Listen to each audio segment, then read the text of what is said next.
Hi friends. स्वागत है आपका हमारे चैनल एजुकेशन लाइब्रेरी में। तो आइए आज बात करते हैं जीवाश्मिकी के बारे में। तो जीवाश्मिकी में क्या करते हैं कि जीवाश्म का अध्ययन किया जाता है। जीवाश्मिकी में क्या होता है तो जीवाश्म का अध्ययन किया जाता है। ठीक है। चट्टानों में जीवाश्म पता लगाने के लिए दो विधियाँ अपनाई गई है। तो कौन कौन सी विधि है? पहला है C14 विधि, दूसरा है पोटेशियम आर्गन विधि। ठीक है। ये जो दो विधियाँ हैं चट्टानों में जीवाश्म को पता लगाने के लिए यूज़ किया जाता है। ठीक है, आगे देखते हैं। तो पृथ्वी का आरंभ आज से लगभग 4.6 वर्ष पूर्व हुआ था, जो दहकते हुए गैसीय पिंड के रूप में था। कैसा था? तो दहकते हुए गैसीय पिंड के रूप में था जो पृथ्वी था। पृथ्वी या भूपटल के रचना से होने से लेकर आज तक पृथ्वी के इतिहास को चट्टानों की आयु के आधार पर कई कल्पों में बांटा गया। इसमें पहला है अधिकल्पी युग। इसमें पहला कौन सा है? तो अधिकल्पी युग है। इसको हम लोग आर्कियोजोइक काल भी कहते हैं। इसको आर्कियोजोइक काल भी कहा जाता है। तो इस काल में क्या हुआ था? पृथ्वी पर जीवन की उत्पत्ति हुई थी, लेकिन इस काल में जीव जंतुओं का आगमन नहीं के बराबर हुआ था। मतलब जीवन की उत्पत्ति हुई थी, ठीक है, लेकिन जो जीव जंतु है उनका आगमन नहीं के बराबर हुआ था। दूसरा है परजीवी काल। इसको बोलते हैं प्रोटोजोइक काल।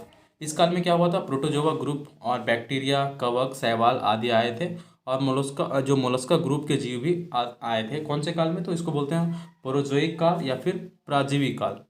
अब नेक्स्ट है पुराजोइक काल। इसको बोलते हैं पेलियोजोइक काल भी बोलते हैं। इस काल को निम्न भागों में बांट के देखा गया है। और कौन कौन से भाग में बांटा गया आइए देखते हैं। तो पहला जो है कैरेबियन काल, ऑर्डोविशियन काल, सिल्यूरियन काल, डियोनियन काल। आइए एक एक करके इन बारे में देखते हैं। तो पहला कैरेबियन काल है। इस काल में क्या हुआ था? तो शैवालों की पूर्ण उत्पत्ति हो चुकी थी। इस काल में जो है शैवालों की पूर्ण उत्पत्ति हो चुकी थी।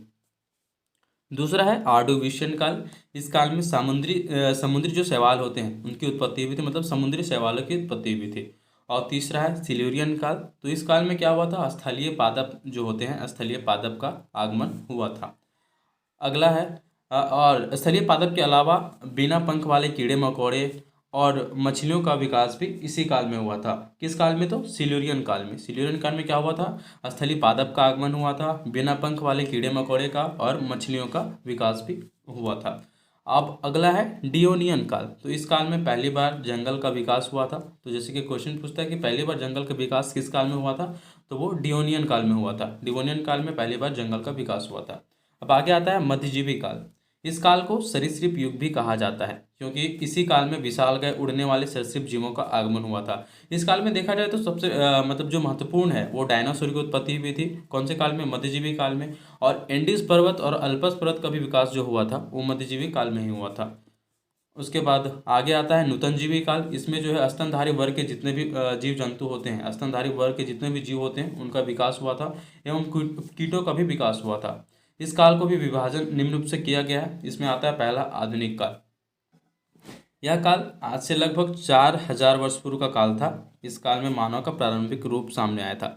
जो मानव का मतलब कोई पूरा विकास नहीं हुआ था, मानव का जो प्रारंभिक रूप होता है वो सामने आने लगा था। कौन से काल में? तो आधुनिक काल में। लेकिन यह पूर्ण तरीके से क्या हुआ था? विकसित नहीं हुआ था। इस काल में आधुनिक जीव जंतु का विकास प्रारंभ हो, जो आधुनिक जीव जंतु होते हैं उनका विकास भी इस काल में प्रारंभ हो गया था। भाई देखते हैं अगला। तो अगला है प्लिस्टोसीन काल। प्लिस्टोसीन काल में क्या हुआ था? तो शाक सब्जियों का, कौन से? शाक सब्जियों का विकास कौन से काल में हुआ था? तो प्लिस्टोसीन काल में हुआ था। अगला है प्लियोसीन काल। तो प्लियोसीन काल में क्या हुआ था? आदि मानव और मानव की उत्पत्ति हुई थी, और एक बीज वाले जो पौधे होते हैं उनका भी विकास हुआ था। तो ये बहुत इंपॉर्टेंट काल है जिसमें मानव और आदि मानव का उत्पत्ति हुआ था। कौन से काल में? प्लियोसीन काल में। इसमें एक चीज़ और हुआ था, एक बीज वाले जो पौधे होते हैं उनका विकास हो गया था। कौन से काल में? तो प्लियोसीन काल में। आगे आता है मायोसीन काल। तो इस काल में कपियों, एक मंकी का जो वैरायटी मान लीजिए उसको, कपियों का भी विकास हुआ था। ठीक है।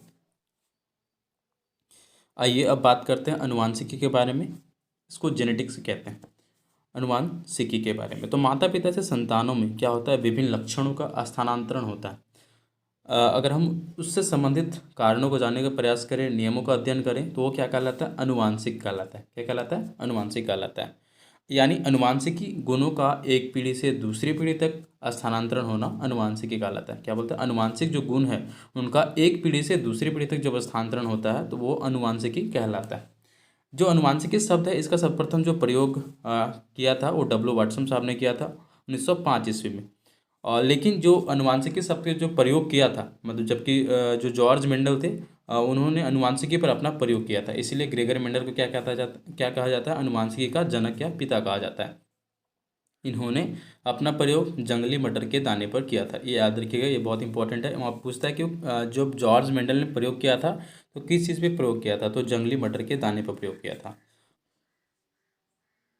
जॉर्ज ग्रेगर मेंडल ने आनुवंशिकता से संबंधित 3 नियम दिए थे, तो कौन कौन से नियम दिए थे देखते हैं। पहला है प्रभाविकता का नियम, दूसरा आता है इसमें पृथक्करण का नियम, दूसरा पृथक्करण का नियम, और तीसरा स्वतंत्र अपव्यूहन का नियम। अब आइए एक एक करके देखते हैं इन सभी नियमों को। तो प्रभाविकता के नियम के अंतर्गत क्या होता है कि इस मेंडल ने बताया है कि इसके अनुसार यदि दो विरोधी गुण वाले हम जीवों का संस्करण कराते हैं, अगर दो विरोधी जिनका जो गुण है बिल्कुल अपोजिट हो एक दूसरे से, उन जीवों का संस्करण कराया जाता है, तो जो नई पीढ़ी के संतान में केवल एक गुण प्रभावी होता है और जो दूसरा गुण होता है वो अप्रभावी होता है। इसमें क्या होता है, जो प्रभावी कारक होते हैं वो अप्रभावी कारक को दबा देता है। अगर इसको एग्जाम्पल के तौर पे समझना चाहें तो अगर हम लोग लाल रंग के मटर के फूल को यदि सफ़ेद रंग के मटर के फूल से संस्करण कराते हैं तो क्या होता है, जो अगला जो पौधा निकलेगा, जो नया पौधा निकलेगा, जो नई पीढ़ी का पौधा निकलेगा, उसमें सिर्फ लाल रंग का फूल दिखाई पड़ेंगे। क्या पड़ेंगे, तो सिर्फ लाल रंग के फूल दिखाई पड़ते हैं। अगला है पृथक्करण का नियम। इसके अनुसार इसे गैमेट का शुद्धता का नियम भी कहते हैं। क्या कहते हैं इसे, गैमेट का शुद्धता का नियम। इसे गैमेट की शुद्धता का नियम भी कहते हैं। इसमें मेंडल ने बताया कि जब प्रथम पीढ़ी के संतानों का संस्करण कराया जाता है, क्या बताया है कि जब हम प्रथम पीढ़ी के संस्थानों का संस्करण कराएंगे तो जो प्रभावी और अप्रभावी गुण हैं दोनों अलग अलग हो जाते हैं। इसे ही पृथक्करण का नियम कहा जाता है। ठीक है। अगला है स्वतंत्र अपव्यूहन का नियम। इसमें मेंडल ने बताया कि यदि दो परस्पर विपरीत गुणों के पौधे में संस्करण कराया जाता है, क्या बताया कि दो परस्पर विपरीत गुणों के पौधे में संस्करण कराया जाता है, तो जो प्रथम पीढ़ी में सिर्फ प्रभावी गुण दिखाई देते हैं, लेकिन दूसरी पीढ़ी में दोनों गुण दिखाई देंगे, प्रभावी गुण भी दिखाई देंगे और अप्रभावी गुण भी दिखाई देंगे। Thank you.